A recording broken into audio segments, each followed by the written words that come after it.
자유라고 하는 말은 인류가 그토록 바라는 그 무엇인가입니다. 어떻게 보면 인류의 역사 속에서 사람들은 자유를 갈망하고 자유를 위해 투쟁하고 그리고 자유를 얻기 위해서 자기의 삶의 모든 것을 던진 역사라고도 할 수 있겠지요. 역사가 시작된 이래 모든 형태의 억압이 있어 왔고 그 억압에서 자유로워지기에 몸부림치는 역사를 우리는 알 수 있습니다. 우리도 지금 이렇게 자유롭게 살 수 있는 것은 그 억압에서부터 벗어나기 위한 수많은 사람들의 투쟁들이 있었기 때문이죠. 영국의 식민지였던 미국이 독립전쟁을 하게 될 때 패트릭 헨리라는 분의 연설에서 자유가 아니면 죽음을 달라라고 하는 말이 지금 모든 사람들의 마음을 움직이고 그 구호는 지금도 수많은 나라에서 억압이 있는 나라에서 사용할 만큼 우리는 자유를 갈망하는 것을 보게 됩니다. 1968년 3월에 사회에 만연했던 권위주의에 반대하여서 젊은이들의 시위가 프랑스에서 대학에서 일어나기 시작했습니다. 그 시위는 전 유럽과 미국, 일본에까지 번져나가기 시작했는데 여러분이 잘 아시는 68 혁명이라고 부르는 시위죠. 그때는 1차 세계대전을 치르면서 나라가 정말 피폐하고 어려워진 상황에서 기성세대들이 나라를 살만하게 그래도 이제 괜찮게 먹고 살만하게 세웠다고 생각하는 기성세대들이 그렇게 자유를 우리에게 억압을 풀어달라고 얘기하는 젊은 세대들에게 이렇게 먹고 살만한데 뭐가 부족하냐라는 질문을 던졌습니다. 그때 젊은 세대들이 대답하기를 우리가 원하는 것은 물질이 아닙니다. 우리를 억압하는 어떤 것도 더 이상 참을 수가 없습니다.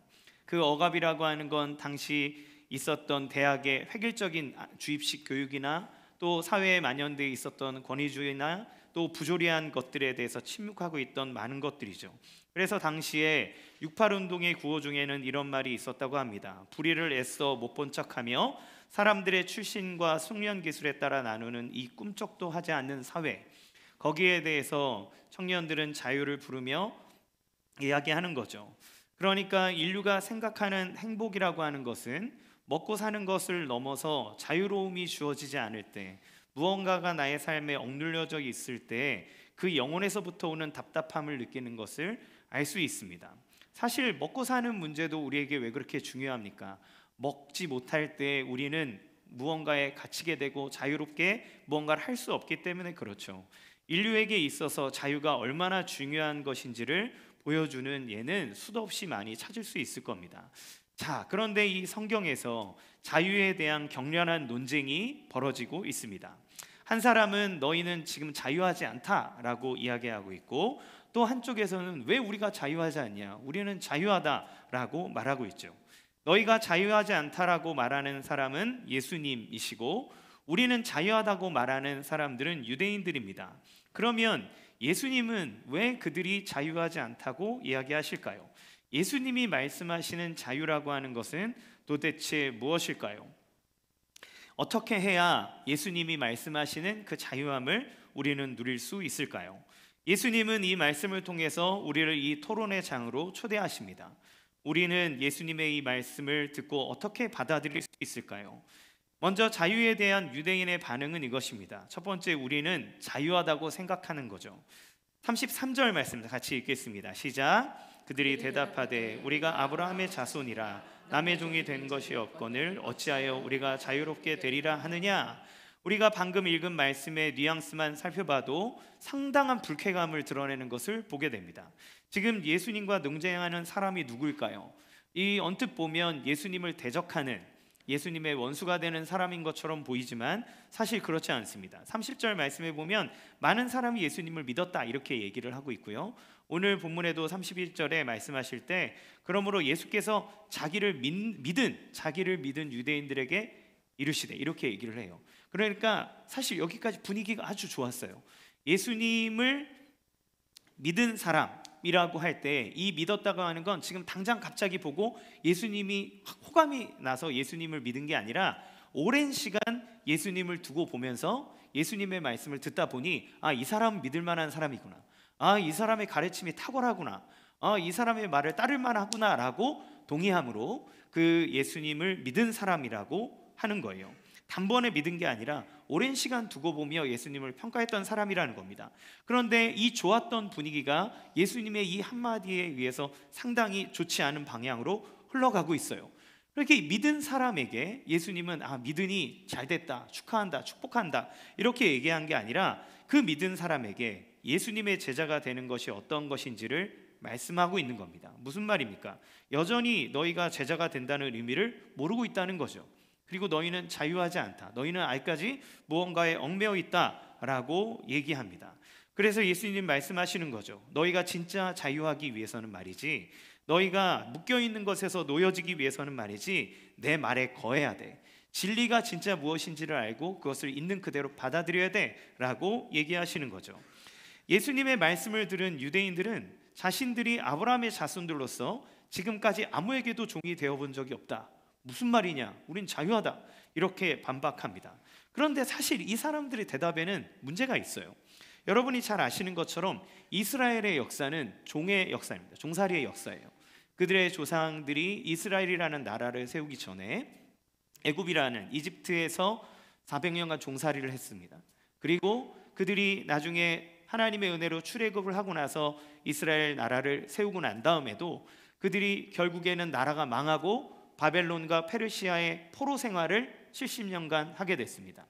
그리고 다시 돌아왔을 때는 헬라 제국이 일어나서 헬라가 그 땅을 지배했고, 지금 예수님 당시에는 로마가 온 땅을 지배하고 있으므로 이들도 로마의 속국으로서 자유가 아닌 그 땅의 지배를 받고 있는 자유를 침해받은 상태라고 하는 거죠.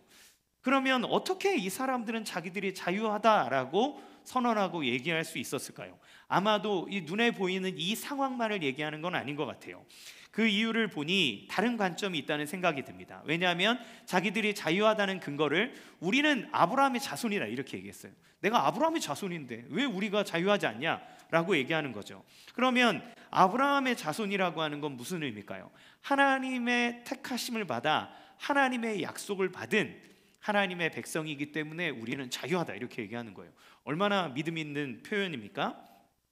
그러니까 자기는 하나님의 약속을 받은 자들로서, 아브라함의 자손으로서 이제 하나님이 우리를 위해 메시아를 준비할 거고, 메시아를 보내서 저 로마를 굴복시키고 우리를 구원하여 세계 가운데 높이 세울 위대한 민족이기 때문에 우리는 자유하지 않다. 우리는 우리의 본조와 우리의 자존심을 지키고 있다. 이렇게 얘기하는 거예요. 그러니까 이 사람들이 말하는 자유라고 하는 건 현실이 그렇게 받쳐주지 않는다 할지라도 내적인 자유가 우리 안에 있다. 이렇게 얘기를 하는 거죠. 이것이 어떻게 보면 종교적인 관점일 수 있겠습니다. 지금 비록 로마의 속국이지만 앞으로 그렇게 될 믿음이 있기 때문에 그렇다는 거죠. 그러나 이 말에도 문제가 있습니다. 어떤 문제가 있냐면 아직 메시아를 통해 말씀하신 하나님의 구원이 나타나지 않았기 때문에 그렇습니다. 우리가 알고 있는 우리의 죄를 구원하시는 예수님도 물론이거니와 예수님이 이 땅에 오셨지만 그들이 눈에 보이는 그 로마를 굴복시키는 진정한 영웅 같은 장수가 아직 일어나지도 않았기 때문에 그래요. 그냥 이 사람들은 그저 그렇다고 믿고 있고 생각하고 있는 것에 불과합니다. 정신승리 같은 거죠. 우리는 앞으로 이럴 것이기 때문에 우리는 자유하다. 실제로 자유하지 않지만 자유하다고 여기는 겁니다. 어쩌면 우리도 예수님의 이런 이야기를 들을 때 유대인과 같은 반응을 할 수도 있을 거예요. 만약에 우리가 그 논쟁의 자리에 예수님과 함께 있다면 우리에게 자유하지 않다, 너희가 무언가에 묶여 있다라고 하는 예수님의 말씀이 그렇게 편하게 다가오지 않을 수 있습니다. 예수님, 지금 세상은 예수님이 살던 시대랑은 달라요. 저희는 되게 자유하답니다. 제가 먹고 싶은 거 먹을 수 있고요, 가고 싶은 거 갈 수 있고요, 할 수 있는 거 할 수 있는 그런 시대예요 라고 우리는 예수님에게 얘기할 것입니다. 그러나 예수님은 우리에게도 동일하게 얘기하겠죠. 얘들아, 너희는 자유하지 않다. 너희에게는 진짜 자유가 필요하다고 말씀하실 겁니다. 그러면 예수님이 말씀하시는 자유는 무엇일까요? 자유는 무엇인가요? 자유는 어떤 목사님이 정의하시기를 자유는 무엇으로부터 떠날 수 있는 선택이라고 했고, 또 무엇을 위해 할 수 있는 선택, 이렇게 얘기했어요. 그러니까 자유하다라고 하는 건 내가 선택을 할 수 있다는 겁니다. 여러 가지 일들 중에서 무언가를 내가 선택할 수 있는 것이 자유한 것이죠. 무엇을 선택할까요? 만약에 내 자유에 의해서 내가 옆에 있는 사람이 싫어서 때리고 싶어요. 막 열받아 때리고 싶어. 꼴보기 싫어. 그래서 제 자유를 발동해서 팍 때렸습니다. 그러면 우리는 이것을 일컬어서 자유하다고 얘기합니까?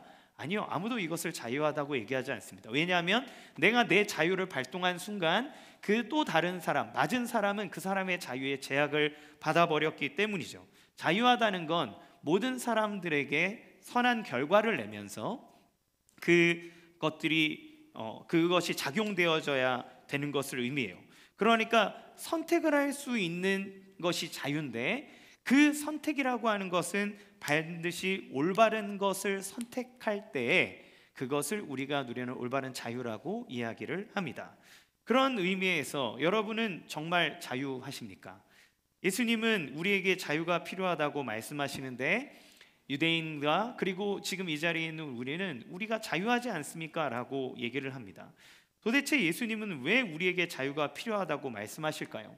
우리가 그래도 나름대로 좋은 선택을 하려고 애쓰는 인생이고, 우리가 수많은 것들을 심사숙고하며 올바른 것을 선택하려고 하는 것이 우리의 인생인데, 예수님은 왜 우리에게 그런 자유가 필요하다고 말씀하실까요? 진리가 너희를 자유케 하리라는 말씀에 힌트가 있습니다.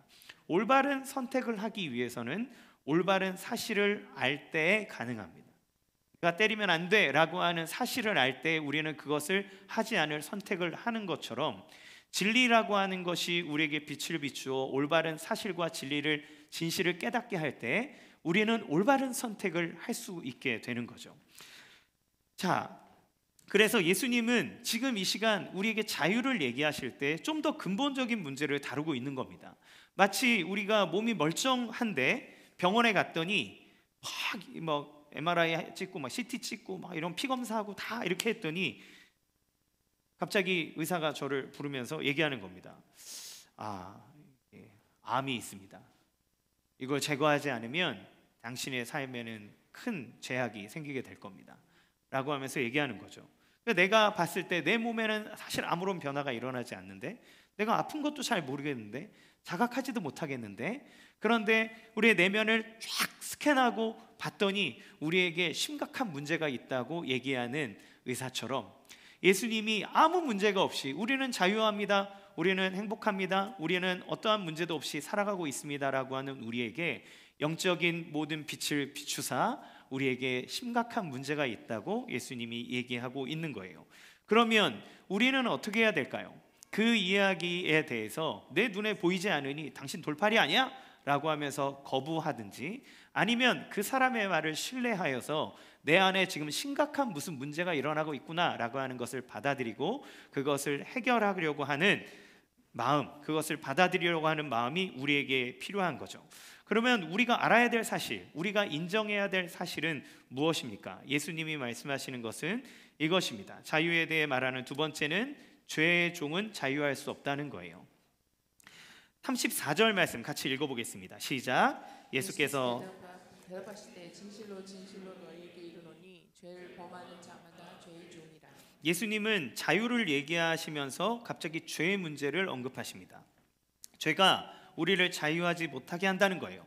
우리는 사실 죄를 너무 가볍게 생각하는 경향이 있습니다. 성경은, 하나님은 이것이 아주 심각한 문제라고 얘기하는데, 우리 눈에 보이지 아니하므로, 당장 무언가에 영향을 끼치지 아니하므로, 그리고 내가 생각했을 때 보는, 자각할 수 있는 심각한 나쁜 일을 처리하지 않으므로 이것은 우리에게 아직 그렇게 크게 어려운 문제가 아니야 라고 생각합니다. 여러분, 암덩어리가 이만한 것도 우리를 죽게 하지만 조그만한 암들이 막 퍼져 있는 것은 더 심각한 암으로 칩니다. 우리의 삶 속에, 우리의 삶에 알게 모르게 박혀있는 그러한 조그만한 죄들, 그 죄라고 하는 것들이 우리의 삶에 얼마나 심각하게 오염을 시키는지요. 여기서 예수님은 죄를 범하는 자마다 죄의 종이라고 얘기합니다. 그러니까 죄를 짓는 것은 죄라고 하는 권세 아래에서 그 죄의 명령을 따르는 자가 죄의 종이고, 그 죄의 종은 필연적으로 죄를 선택하게 돼 있다라고 얘기하는 거예요. 자, 예수님의 이 전체 이야기에서 두 가지 지배 구조를 이야기합니다. 하나는 진리 안에서 하나님의 말씀을 따르는 것, 그러니까 예수님의 지배를 받는 삶이고, 두 번째는 죄의 권세 아래에서 죄의 지배를 받는 것입니다. 30절에 너희가 내 말에 거하고 라고 하는 말씀이 바로 예수님을 따르는 것, 예수님의 지배를 받는 것, 예수님의 가치관, 예수님의 사상, 예수님이 말씀하시는 것을 내 안에 받아들여 그것을 따라가는 것이 그분의 통치를, 그분의 지배를 받는 것이라면, 다른 권세, 죄의 권세, 즉 마귀의 권세는 그 마귀가 원하는, 죄가 원하는 것, 그래서 죄를 선택하게 되는 그 일들이 죄의 종들에게는 일어나간다는 거죠. 누구의 지배를 받느냐가 그 사람의 삶의 자유를 결정한다라고 얘기합니다. 박대영 교수님이 쓴 예수님을 닮아가는 요한복음이라는 책에서 구원에 대해서 이렇게 얘기해요. 여러분, 구원이라는 것은 단지 죄책을 제거하는 문제가 아니라, 죄의 어떤 목록들에 대해서 그 책임을 제거하는 문제가 아니라 죄의 권세의 문제를 해결하는 일이라고 얘기합니다. 그러니까 아무리 죄책을 제거해도 죄의 권세 아래에 그대로 있으면 죄의 형태만 바뀔 뿐 또 다른 죄를 짓게 되는 거죠. 또 다른 죄로, 또 다른 중독으로 계속 옮기게 되는 겁니다. 죄는 사탄이라는 구체적인 권세를 배후에 두고 그가 만든 나라와 그 나라의 통치 방식을 전제로 하고 있는데, 따라서 그 세계관을 거스릴 만한 사람이 되어지지 않고서는 결국 죄의 종으로 그 죄를 지을 수밖에 없는 결과를, 그리고 죄의 문제가 그 인생에 계속해서 남아있는 것을 경험하게 된다는 거죠. 여러분, 이제까지 모태신앙이신 분들, 오랜 시간 동안 신앙생활하면서 수련회 때마다 얼마나 많은 회개의 눈물들을 흘리셨습니까? 얼마나 많은 목사님과 전도사님들이 회개 안 하면 안 된다고, 니네 목 안 쉬면 안 내려보낸다고 막 윽박지르며 밤 막 10시, 12시까지 막 용서해달라고, 회개해달라고. 그래서 그때 하나님 앞에 죄 회개하고 깨끗함 받은 것처럼 여겨지지만, 여러분, 죄를 짓는데 얼마만의 시간이 걸리던가요? 바로 다가오는 순간 금방 우리는 죄의 굴레에 빠져버리게 되는 겁니다. 여러분, 무엇을 말합니까? 죄는 우리의 삶을 이끌어가는 정말 큰 힘이 있다는 거예요. 죄는 하나님이 아닌 다른 것을 의지하게 만듭니다. 그래서 진실을 보지 못하게 하는 데 있는 거죠. 죄는 여러 가지 형태로 우리에게서 하나님을 지워버리려고 합니다. 하나님의 통치에서 우리를 벗어나게 하려고 합니다. 이사야, 예레미야, 에스겔 등 수많은 선지서들에 나타나는 공통점이 무엇인가요? 우리가 지금 성경 읽기를 하고 있을 때 이사야와 예레미야까지 성경 말씀을 읽었죠. 거기에 나타나는 공통점은 무엇이던가요? 하나님께서 하나님의 백성들에게 심판과 멸망을 이야기하십니다. 하나님이 너희가 그 상태로 있으면 심각해진다, 너희가 그것을 고쳐야 된다, 그렇지 않으면 너희는 반드시 심판을 받을 거다, 징계를 받을 거다라고 하나님이 하나님의 선지자들을 통해 계속 이야기합니다. 그런데 하나님을 믿는다고 얘기하는 유대 민족들은 그 말씀을 믿지 않았어요. 왜요? 그들은 하나님을 믿은 게 아니기 때문에 그렇습니다. 그들이 믿은 거는 자기의 신념을 믿었습니다. 그들의 신념은 무엇입니까? 우리는 아브라함의 자손이야, 우리는 아브라함의 자손이고 하나님의 택함 받은 민족이야, 그러니까 우리는 절대 망할 리가 없어. 하나님이 우리를 망하게 하면 하나님 쪽팔리는데, 그런데 하나님 우리를 망하게 하겠어? 그러니까 예루살렘은 절대 망할 일이 없어. 그런 일은 일어나지 않아. 그런데 하나님이 우리의 상황과 상태를 보시고 너희 지금 치료를 받아야 된다, 너희의 문제 해결할 문제가 있다, 너희는 나의 백성으로 살고 있는 것이 아니다라고 얘기해도 그들이 갖고 있는 종교적 신념은 하나님의 말씀을 충분히 거부하고도 남을 만큼 강력한 것이었다는 거죠. 하나님을 믿은 게 아니라 하나님을 빙자한 자신의 신념을 그들은 신앙하고 있었던 겁니다. 우리가 자유하다는 생각, 자유를 위해서 필요한 것은 하나님이 아니라 다른 그 무언가가 필요하다는 우리의 신념을 믿고 그것을 구하는 삶을 살아가기도 합니다. 여러분, 예수님을 믿을 때 예수님이 우리를 자유하게 하고 예수님이 우리의 구원자요, 우리의 주인이라고 받아들이는 믿음이 아니라, 정말 수많은 사람들이 예수님을 내 자유가 확장되기 위한 도구로서 얼마나 많이 사용하고 있나요? 내가 예수님을 믿으면 부자가 될 수 있기 때문에, 예수를 믿으면 내가 하는 일에 형통함을 누릴 수 있기 때문에, 예수를 믿으면 복을 받는다 하니, 그러니까 예수가 우리의 주인이고 우리를 다스리고 통치하는 왕이 아니라 내가 갖고 싶어하는 자유를 확장시켜줄 존재로서 예수님을 받아들이고 있지는 않은가요? 그 사람은 예수를 믿은 것이 아니라 자기의 신념을 위해 예수를 갖다 끌어든 사람입니다. 그것이 유대인들의 모습이었어요. 그러기에 예수님은 그들의 모습을 적나라하게 얘기하는 겁니다. 너희들은 하나님의 지배를 받고 있는 것이 아니다. 너희는 죄의 지배를 받고 있다. 너가 하나님의 지배를 받는다면 내 말을 들을 것이라고 얘기하는 거죠. 무엇을 보여주나요? 죄는 우리로 하여금 하나님을 떠나 죄의 열매를 맺도록 속박한다는 겁니다. 하나님이 아닌 다른 것을 집착하게 하고 그것에 우리의 삶을 다 끌어내게 하는 거예요. 왜냐하면 우리가 무언가를 선택할 수 있는 자유를 하나님께로부터 부여받았지만 그 선택의 결과로부터는 절대 자유로울 수 없는 것이 우리의 인생이기 때문에 그렇습니다. 자유합니까? 여러분이 아무거나 무엇이든 선택할 수 있습니까? 그것을 자유라고 생각하십니까? 그런데 그 자유는 반드시 책임을 묻는데 여러분이 선택한 그 선택에 대한 결과는 여러분의 자유에 있지 않다는 거예요. 그거는 여러분이 받아들여야 된다는 겁니다. 그래서 자유는 하나님이 우리에게 은혜로 주신 것이지만 죄는 그리고 마귀는 우리로 하여금 그 자유를 잘못 사용하게 하여 우리를 자유롭게 선택한 그 선택의 속박 안으로 끌고 들어가는 거예요. 장현구 목사님이라는 분이 한 아티클을 썼는데 거기에 대해서 자유에 대해서 이렇게 얘기했습니다.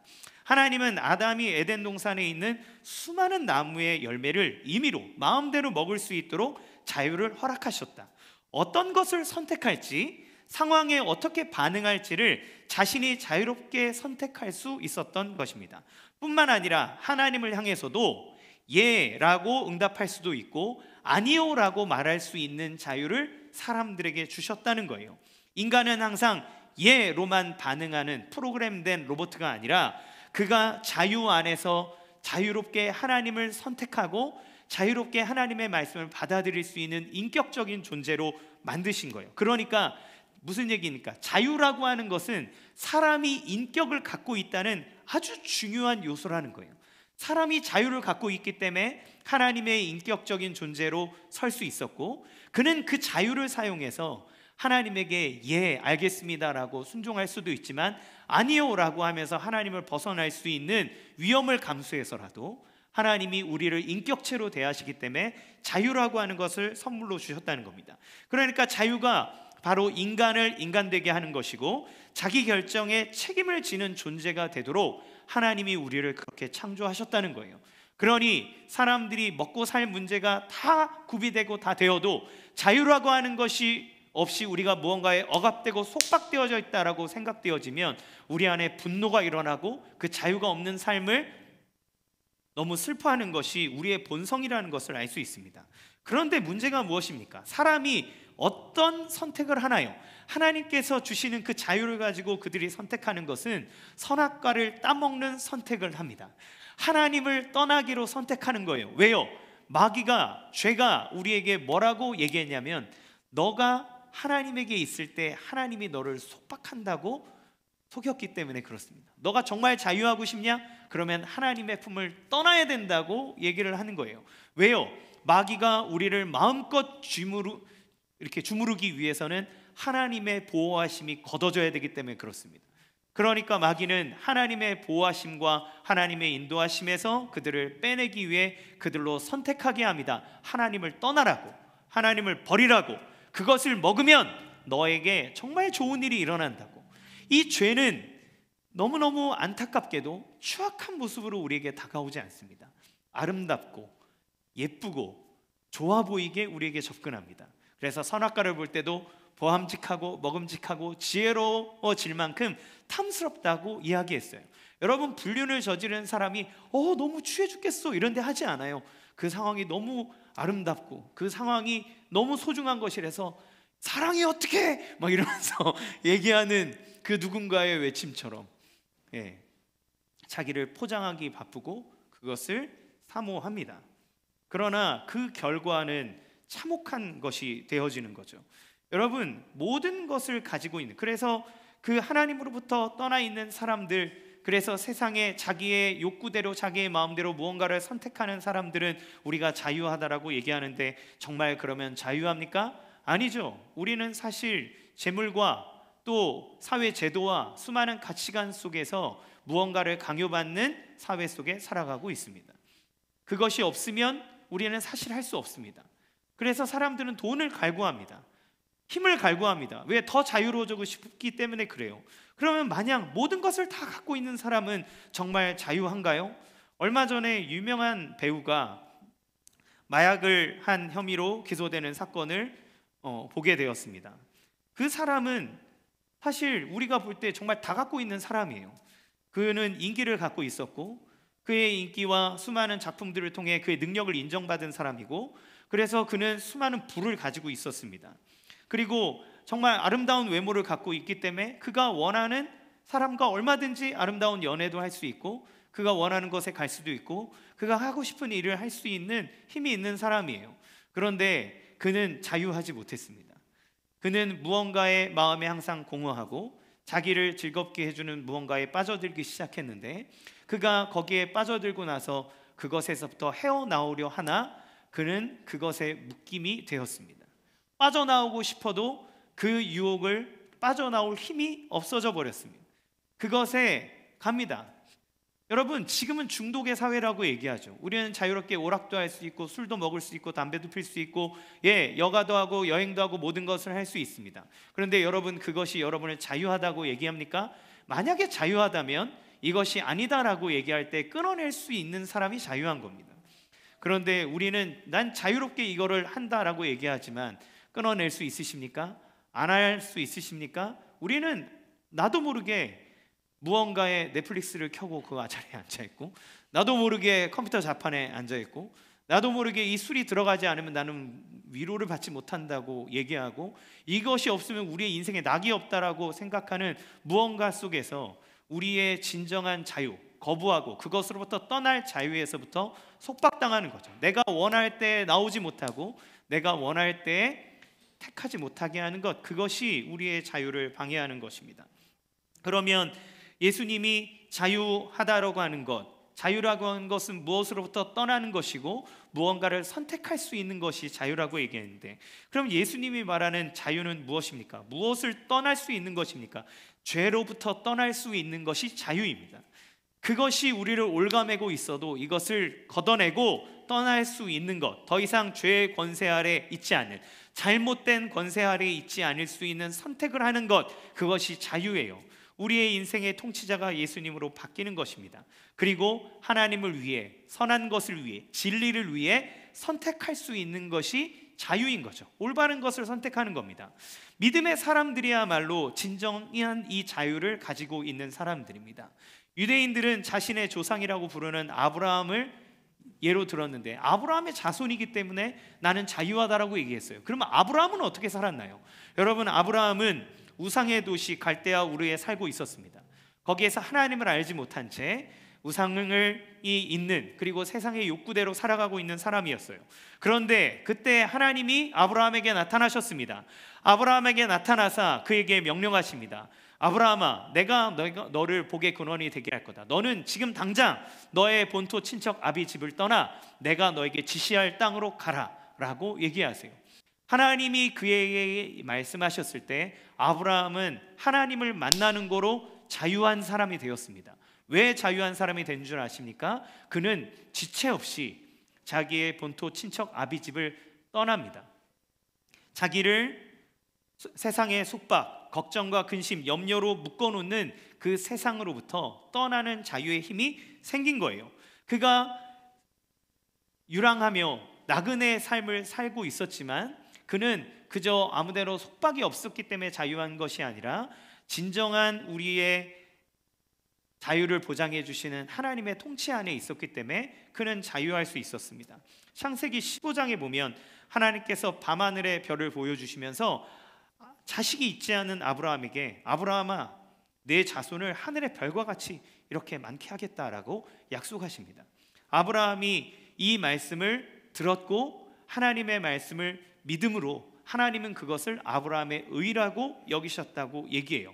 그는 하나님의 말씀을 받아들이기로 선택하는 자유를 발동할 수 있었고, 그가 하나님을 받아들였을 때 지금 자기의 현실에는 아무것도 가진 것이 없지만 그러나 이루실 하나님을 기대하며 결국 하나님께서 예수 그리스도를 믿는 그 모든 사람으로 하여금 아브라함의 자손이다라고 얘기하는, 그 수많은 사람들이 아브라함의 이름으로 자손이라 일컬음을 대는 하나님의 약속을 그는 보게 되는 겁니다.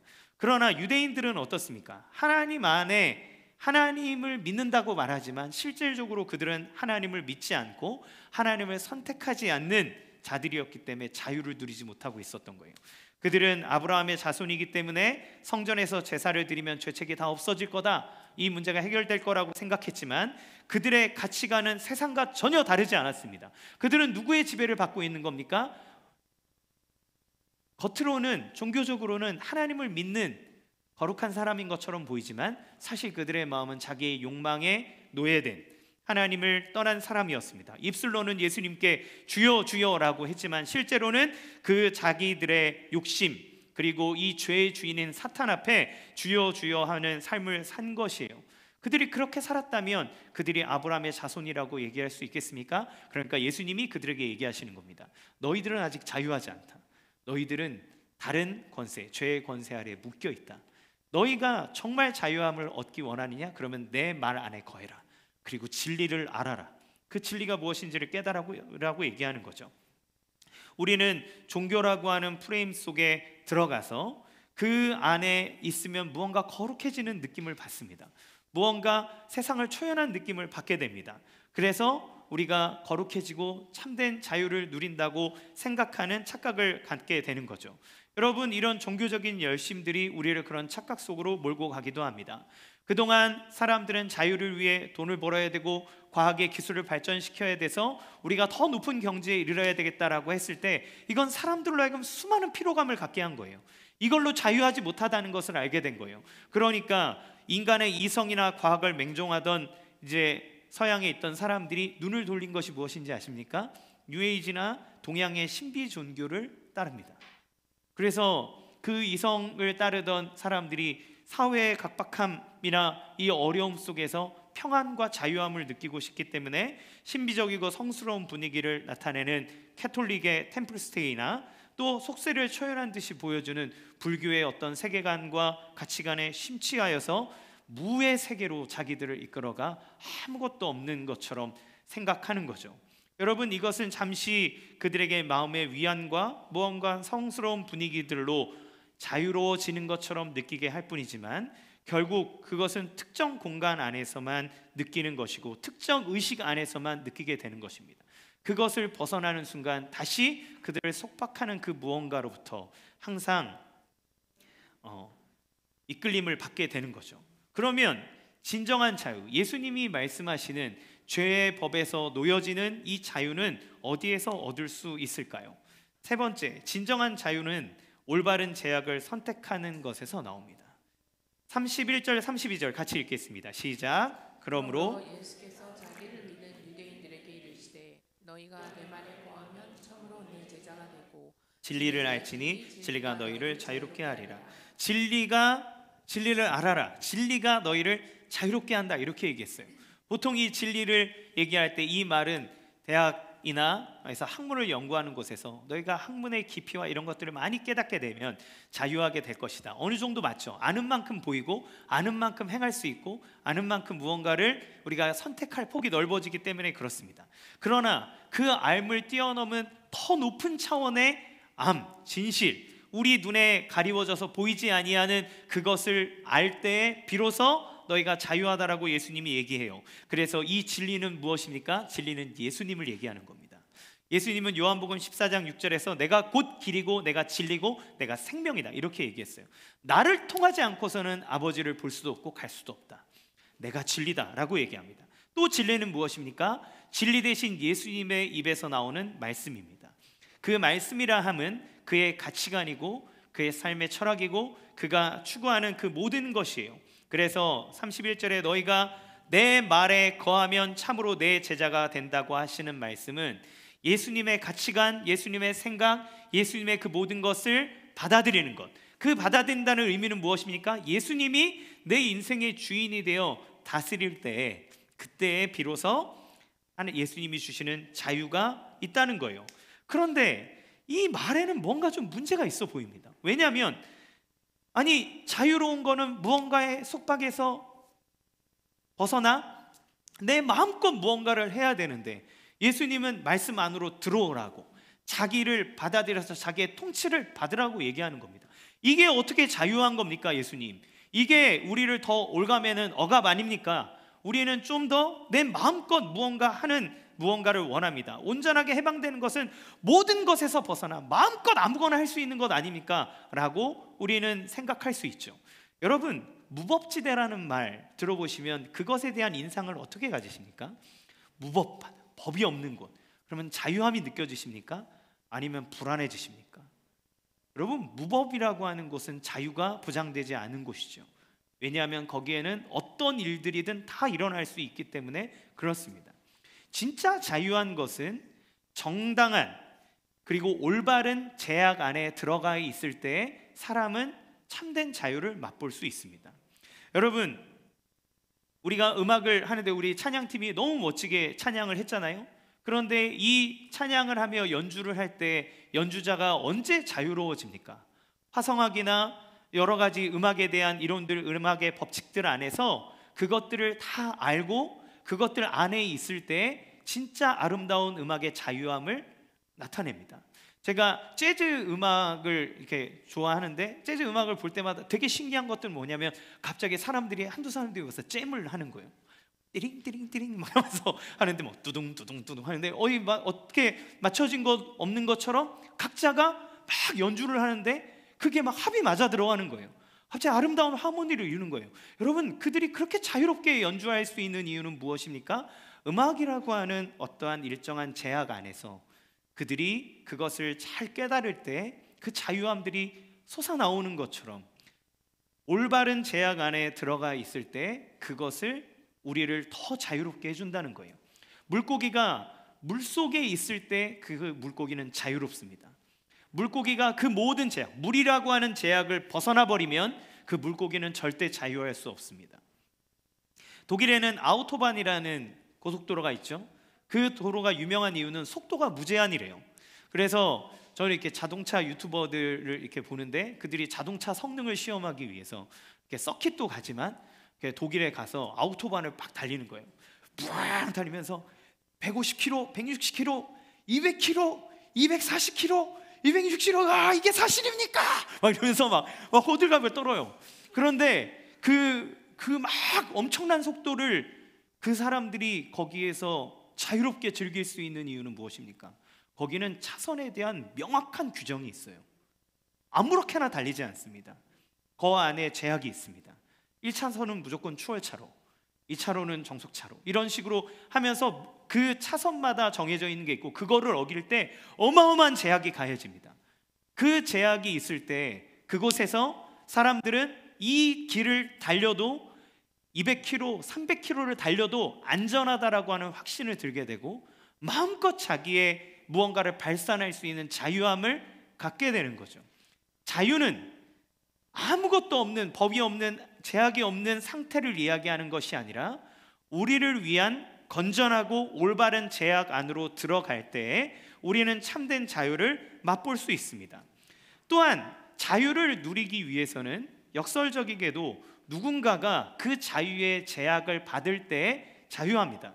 내가 때리고 싶을 때 막 때리면 안 되는 것처럼 내가 하고자 하는 무언가가 제약을 받을 때 그때 모두가 자유할 수 있는 일이 일어나는 거죠. 그리고 누군가가 희생적으로 자기의 자유를 포기할 때 자유를 얻기도 합니다. 여러분 아이들이 언제 자유를 얻습니까? 아이들이 갓난아기들이 언제 자유를 얻나요? 안전한 자유를 얻을 수 있나요? 부모가 자기의 자유를 포기할 때 아이들은 자유를 얻습니다. 부모가 너무 아픈 육체를 이끌고 힘든 육체를 이끌고 퇴근하고 들어와서 그 아이들을 보려고 하는 자기는 너무너무 쉬고 싶지만 그러나 이 자유를 희생해서 그 아이들을 위해 시간을 내고 그 아이들을 돌보는 그 희생이 있을 때 그 아이들은 자유를 누리게 된다는 거예요. 모든 사람은 모두가 자유하기 원하지만 사실 그 자유를 누리기 위해 그 어떠한 대상이 그 자유를 포기할 때 우리는 오히려 역설적이게도 저 자유를 누릴 수 있다는 겁니다. 우리는 죄의 권세 아래에서 자유를 누릴 수 없는 존재라고 예수님이 얘기하십니다. 그러면 우리는 어떻게 해야 자유를 얻을 수 있습니까? 여러분, 종교적인 열심을 가지고 회개도 하고 무슨 노트도 써보고 다 했는데 그래도 우리는 죄에 대해서 자유하지 못하잖아요. 늘 우리는 언제나 그것에 대해서 종노릇하지 않습니까? 그러면 우리는 어떻게 이 죄에서 자유함을 얻어 하나님이 주시는 참된 것을 추구하며 바라볼 수 있을까요?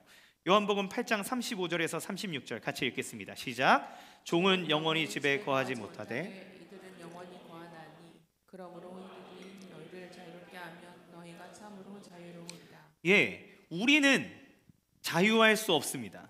죄의 종이기 때문에 영원히 하나님의 집에 거할 수 없고 하나님이 주시는 자유를 누릴 수 없어요.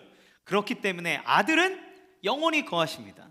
그러므로 그 자유하신 분이 자기의 자유의 제약을 가지심으로 우리를 자유하게 하실 수 있는 거예요. 그 자유하신 온전한 자유함을 갖고 있는 그분이 자기의 자유를 제약하고 희생함으로 우리가 그 자유를 얻게 된다는 것을 의미합니다. 여러분, 예수님은 누구십니까? 예수님은 하나님의 아들이시고 하나님 그 자체이십니다. 태초에 말씀이 계셨으니 이 말씀이 하나님과 함께 계셨고 이 말씀이 곧 하나님이라고 요한 사도는 선언합니다. 그분이 하나님이다. 하나님은 온 우주 가운데 완전한 자유함을 가지신 분입니다. 그가 말하는 모든 것은 이루어지고 그가 원하는 대로 모든 것을 행할 수 있는 분이 하나님이십니다. 그런데 하나님의 자녀인 사람들, 하나님이 구원하고자 하는 사람들이 죄의 속박 가운데 있어 하나님을 택하고 싶어도 택할 수 없고 하나님을 따르고 싶어도 따를 수 없는 죄의 굴레 속에, 사망의 그 굴레 속에 진정한 자유를 맛보지 못하고 있을 때, 원하여도 그 중독을 끊어내지 못하는 또 다른 중독은 또 다른 중독을 낳아서 계속 옮겨가는 이 쳇바퀴 굴러가듯 굴러가는 시간 속에서 우리를 모든 죄로부터 자유하게 하기 위해 예수님 당신이 자유를 제약을 거시고 그 제약 속으로 자기를 속박하는 그 속박 속으로 오시는 거예요. 예수님은 하나님이시지만 하늘의 모든 권세와 자기가 누릴 수 있는 모든 영광스러움을 포기하고 이 땅에 오셔서 인간이 갖고 있는 제약 안으로 들어오셨습니다. 그것이 성육신이에요. 예수님이 인간의 몸을 입으시자 하나님으로서는 겪을 수 없는 일을 겪으십니다. 배고프시고 피곤하시고 그리고 힘들어하시고 그리고 어느 곳에나 아무렇게나 갈 수 있고 어느 곳에나 계시는 하나님이시지만 육신을 입기에 그가 있는 곳의 장소의 제약을 받으시는 그 답답한 현장 속으로 오십니다. 또 이 땅에 오실 때 왕족으로 오신 것이 아니라 그는 가난한 목수의 아들로 오셔서 사회적으로도 더 많은 제약을 받는 자리에 있습니다. 외모적으로도 멋지지 않습니다. 그러니까 뭐 저렇게 생겨가지고 저 출신이 이런 이야기를 듣는 모든 제약 안으로 예수님이 들어오셨어요. 그리고 당신의 자유로운 선택, 당신이 누릴 수 있는 모든 자유로운 선택을 통해서 십자가를 지기로 선택하셨습니다. 모든 사지를 결박하여 아무것도 움직일 수 없고 그저 피만 뚝뚝 흘리며 고통을 맛봐야 되는 그 제약, 그 안으로 예수님이 직접 선택하여 들어가신 거예요. 왜 그렇습니까? 예수님이 그 선택을 하심으로 우리를 향한 올바른 결과를 도출해내시기 위해서 그래요. 예수님이 당신이 자유의 제약을 받아 우리를 구원하고 당신의 자유를 희생하여서 우리를 더 자유하게 하시기 위해 이 땅에 오셨다라고 하는 겁니다. 그래서 예수님은 이제 우리에게 너희가 자유할 수 있는 방법에 대해서 얘기하는데 진리, 곧 나 예수 그리스도를 알아라. 너희가 얼마나 심각한 상태인지를 받아들이고 그것을 위해 너희를 구원하기 위해 온 나 예수를 알아야 된다. 그것이 진리다. 그것을 받아들이는 사람은 올바른 선택을 할 수 있다. 아브라함이 하나님을 만났을 때 하나님의 말씀에 따라 그가 올바른 선택을 할 수 있었던 것처럼 이제 예수 그리스도를 믿는 사람에게는 정죄함이 사라지고 그들에게는 자유함이 주어졌는데 그 자유는 무엇이냐면 우리는 예수의 이름으로 죄를 거부할 수 있는 자유가 생긴 겁니다. 우리는 예수의 이름으로 하나님을 볼 수 있는 눈이 우리 가운데 열린 거예요. 그래서 우리는 이 자리에 나와 예배할 수 있고, 우리가 그전에는 볼 수 없었던 하나님의 나라를 사모하고 바라보며 그것을 선택하기로 결정하는 삶을 살아갈 수 있게 되는 겁니다. 이것은 종교적인 열심으로 되어지지 않습니다. 여러분이 성경을 100번 읽어서 되어진 것이 아니고, 여러분이 기도를 막 1000일 동안 금식하면서 뭔가 막 헌금을 바쳐가면서 기도했기 때문에 주어진 결과가 아니라, 하나님이 그 모든 것을 해결할 수 없는 우리를 위해 이 땅에 오셨고, 자기의 자유를 제약하고 자기의 자유를 빌미로 해서 그것을 값을 치르고 우리를 죄로부터 사셨기 때문에, 구원하셨기 때문에 이제 우리가 누릴 수 있는 자유로움이, 선택할 수 있는 선택지가 우리에게 놓여진 거예요. 바울이 그래서 그전에는 오라 나는 공고한 사람이로다, 항상 죄가 나를 이끌고 가서 내가 원하는 바를, 하나님을 택할 수 없는 길로 나를 이끌어 갔는데, 그러나 이제 그리스도 예수 안에 있는 사람에게는 정죄함이 없고, 그 예수 안에 있는 사람은 누구든 빛의 자녀로서 예수 그리스도를 선택할 자유가 우리에게 주어졌다고 얘기하는 거예요.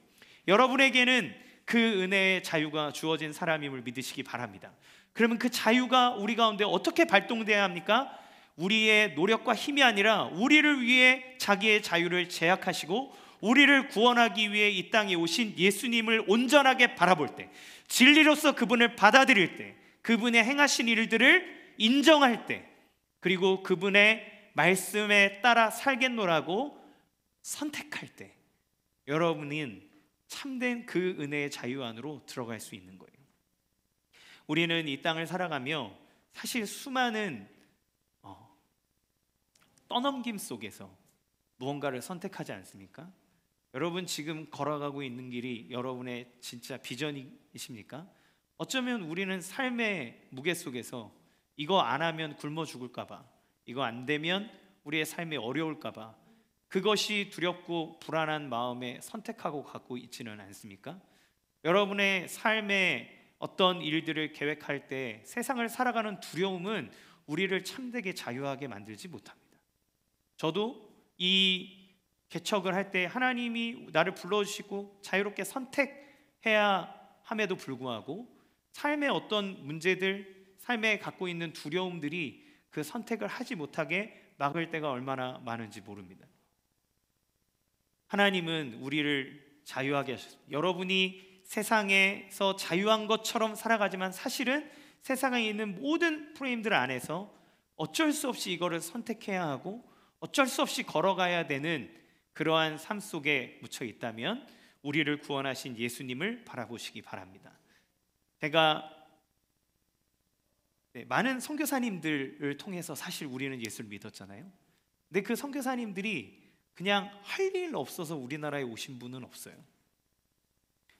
교회사의 역사들을 보면 우리나라에 오셨던 또 수많은 해외로 나가셨던 선교사님들은 그 당시 그 나라에서 상당히 촉망받는 인재들이었습니다. 그래서 한 선교사님이 우리나라에 오겠노라고, 우리는 조선이 뭐 동방예의지국 빛의 나라 막 이렇게 얘기하지만 서양에서 볼 때 여기는 죽음의 땅이고 미지의 땅이었어요. 그런데 정말 중국도 아니고 중국에 붙어있는 조그만 이 나라를 그들이 마음에 품고 하나님 앞에 기도했을 때 하나님께서 조선이라는 나라를 그들의 마음에 품게 하시고 기도하게 하셨습니다. 조선이라는 나라로 자기가 가야 되겠다 선택합니다. 근데 선택할 때 많은 사람들이 말립니다. 그렇게 똑똑하게 그렇게 열심히 해서 학위 따놓고 거기를 왜 갈라 그러냐, 너 안 가면 교수 자리 줄게, 여기 있어, 너한테 보장된 미래가 있잖아, 왜 그렇게 갈라 그래. 그런데 그분들이 하나님의 은혜 아래서 자기가 참된 자유자임을 알고 자기가 하나님 안에서 어떤 선택을 해야 될지를 결정합니다. 그리고 다 내려놓고 그들은 조선을 향해 옵니다. 그리고 그들이 복음을 전했고 우리가 그 복음을 받아 하나님의 말씀을 들을 수 있는 자리에 있는 거죠. 성경은 그런 사람들이 세상을 감당할 수 없는 사람이라고 이야기합니다. 세상이 무언가로 협박하고 너 이렇게 하면 안 돼, 저렇게 하면 너 도태될 거야, 너 저렇게 하면은 큰일 나 라고 하는 그 모든 상황 속에서 하나님을 믿는 믿음, 우리를 구원하신 그 사랑 안에서 반응하는 인생을 살아갈 때 정말 원하는 것을 알게 하고 그 원하는 바를 선택할 수 있는 힘을 우리에게 준다. 죄가 우리에게 다가올 때 나는 너가 나에게 너무 달콤하고 그것이 그 유혹이 너무나 크다는 것을 알지만 그러나 나는 너를 거부한다 라고 말할 수 있는 힘이 우리 가운데 생기는 거예요. 사랑하는 성도 여러분, 예수님이 주시는 참된 자유 안에 거하시기를 주님의 이름으로 축원합니다. 우리를 위해 당신의 자유를 제약하여 우리를 구원하시고 우리를 이끄신 그 예수님을 바라보므로 예수님을 통해 진실을 알고 진리를 알고 그래서 우리를 위해 예배하신 영원하신 하나님의 나라를 바라보며 그 하나님의 나라를 위해 살아가는 여러분의 삶이 되시기를 원합니다. 여러분의 선택을 통해 올바른 선택이 올바른 결과를 낳는 것처럼 그 선택을 통해 하나님이 여러분을 통해 이루시는 놀랍고 축복된 풍성한 삶이 우리 가운데 넘쳐나기를 주님의 이름으로 간절히 축원합니다. 이 시간에 같이 함께